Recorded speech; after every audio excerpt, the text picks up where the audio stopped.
আসসালামু আলাইকুম। আপনারা কেমন আছেন? আশা করি প্রিয় ভাই ও বন্ধুরা আপনারা সকলেই আল্লাহ তাআলার অশেষ রহমতে ভালো আছেন।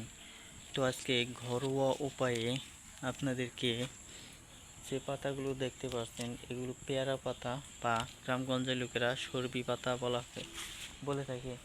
তো এই পেয়ারা পাতা বা সর্বি পাতা দিয়ে কিভাবে চা বানিয়ে খাবেন বা কেনই বা চা বানাবেন তা বিস্তারিত ভিডিওটির মাধ্যমে জানতে পারবেন। তো অনেকে পেয়ারা পাতা যে চা হিসাবে খাওয়া যায় বা পেয়ারা পাতা দিয়ে সর্বির পাতা দিয়ে চা বানিয়ে খেলে কি উপকার হতে পারে, তো ভিডিওটির মাধ্যমে জেনে নেন। তো সেটি হচ্ছে আপনারা কয়েকটি ভালো ভালো পেয়ারা পাতা, তো নরম পাতা যেগুলো রয়েছে সেগুলো সংগ্রহ করে নেবেন।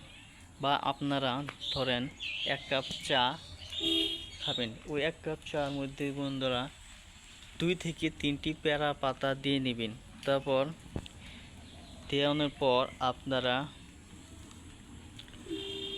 কি করবেন, সেগুলো পানিগুলো গরম করে নেবেন পেয়ারা পাতা সহ, সেগুলো নিয়মিত চা হিসাবে খাবেন।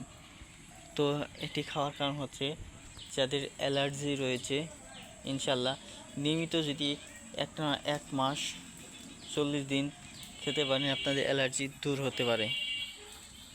তো বন্ধুরা, পেয়ারা পাতা দিয়ে চা বানিয়ে খেলেই কিন্তু অ্যালার্জি ভালো হবেই তা কিন্তু নয়।